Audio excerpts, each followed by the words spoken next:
दोस्तों, क्या आपने कभी सोचा है कि इतने करुणामयी, इतनी विशाल शक्तियों वाली कालदेव आखिर क्यों ब्रह्मा जी तक चेतावनी लेकर आते हैं?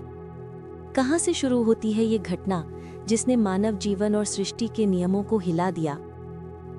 क्यों मानव अपने धर्म को भूल जाता है और क्यों समय स्वयं चेतावनी देने पर मजबूर हो जाता है? आज हम खोलने वाले हैं वो रहस्यमय कथा जिससे जुड़ा हर मोड़ एक नए सत्य और चेतावनी का दरवाजा खोलता है। ब्रह्मांड की अनंत शून्यता, जहां समय भी कभी थम सा जाता है, वहीं स्थित है ब्रह्मलोक। सृष्टि के स्वामी ब्रह्मा अपने कमलासन पे बैठे चारों दिशाओं की ओर मुड़े मुख से वेद मंत्रों की मधुर गूंज सुन रहे थे। लेकिन तभी अचानक एक अनजाना कंपन पूरे लोक में फैल गया। कमल के आकार जैसी प्रकाश लहरें धीरे धीरे हवा में तैरने लगी। ब्रह्मा जी ने अपनी आंखें खोलीं और देखा कालदेव आ रहे हैं। कालदेव, जिनके लिए एक पल और एक कल्प दोनों समान हैं।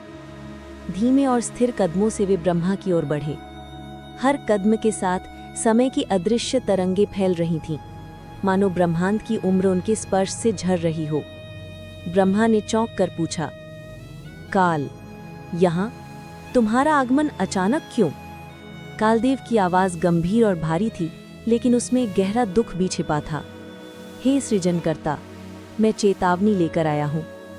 कालदेव ने धीमे पर स्पष्ट शब्दों में कहा। मानव, उसने अपना धर्म भुला लिया है। सत्य, न्याय, करुणा सब पीछे छूट गए हैं। वो अपने कर्मों के परिणाम को समझे बिना आगे बढ़ रहा है। पर समय किसी के लिए नहीं रुकता, और ये भूलने वाला मनुष्य बहुत जल्दी पछताएगा। ब्रह्मा गंभीरता से सुन रहे थे। उनका मन शांत था, पर आंखों में चिंता झलक रही थी। कालदेव ने अपना हाथ उठाया और हवा में एक पारदर्शी मंडल उभरा। उसमें पृथ्वी की झलक थी। युद्ध और संघर्ष, कपट और धोखा, अविश्वास और टूटते रिश्ते, प्रकृति से दूरी और अज्ञान। दृश्य बदलते गए।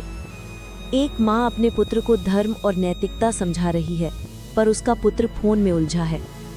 एक वृद्ध साधु शांत तट पर बैठा संसार की भूलों पर आंसू बहा रहा है।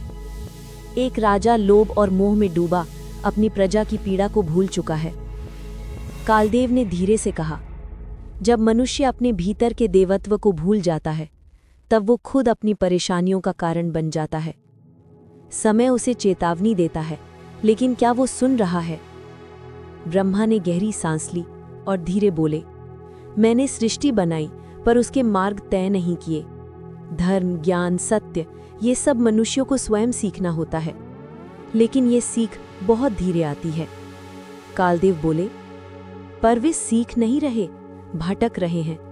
समय की गंभीरता को भूल चुके हैं। तभी ब्रह्मलोक के आकाश से तेजस्वी प्रकाश बरसा। 4 प्राचीन ऋषि अत्रि, भारद्वाज, वशिष्ठ और कश्यप प्रकट हुए। अत्रि ऋषि बोले, समय की गति का दुख केवल वही समझ सकता है जो स्वयं काल को देख चुका हो। वशिष्ठ बोले, परिवार टूट रहे हैं, मनुष्य स्वार्थ में डूब रहा है, ये भी समय की पीड़ा है। कश्यप ने हाथ उठाया, लेकिन समाधान भी है, ज्ञान और जागरण। एक संकेत जो मनुष्य को खुद ही सही रास्ता दिखा सके। ब्रह्मा ने पूछा, समाधान क्या है? कालदेव ने उत्तर दिया, एक दिव्य स्मरण, एक चेतावनी, एक ऐसी घटना जो मनुष्यों को बताए कि जीवन क्षण भंगुर है, लेकिन समय अनंत। ऋषि भारद्वाज बोले, हमें किसी माध्यम की आवश्यकता है जिससे ये संदेश युगों युगों तक फैल सके। कथा, शिक्षा और अनुभव ही मानव को चेतावनी दे सकता है। ब्रह्मा ने अपनी कमल दृष्टि से देखा, समय आएगा जब पृथ्वी पर धर्म स्मरण की लहर उठेगी। लोग कथा सुनेंगे, ज्ञान खोजेंगे और सत्य की ओर लौटेंगे, पर यह परिवर्तन केवल अपने भीतर से पैदा होगा। वे काल से बोले, तुम जा सकते हो, मानव को समय का मूल्य स्वयं समझना होगा। ये बदलाव भीतर से ही आएगा। कालदेव ने गहरा प्रणाम किया, मैं लौट रहा हूँ, पर एक बात याद रखना, जहाँ धर्म भटकेगा, मैं चेतावनी लेकर लौटूंगा। और धीरे धीरे वो एक प्रकाश स्तंभ की तरह विलीन हो गए। ब्रह्मा ने ब्रह्मलोक में देखते हुए कहा, संसार तभी सुधरेगा जब मनुष्य अपनी आत्मा को पहचान लेगा। धर्म बाहर नहीं, हर मनुष्य के भीतर है, बस उसे याद करने की जरूरत है। धीरे से संगीत उठता है, क्योंकि जब इंसान अपने भीतर के देवत्व को पहचानता है तब वो संसार को भी सुधार सकता है। अगर आपको ये दिव्य अध्याय पसंद आया हो तो चैनल को सब्सक्राइब करें ताकि अगला रहस्यमय पौराणिक अध्याय आपसे ना छूटे। और हाँ, अपने दोस्तों के साथ भी इस कहानी को साझा करना ना भूलें, क्योंकि ज्ञान और चेतावनी बांटने से ही बढ़ती है।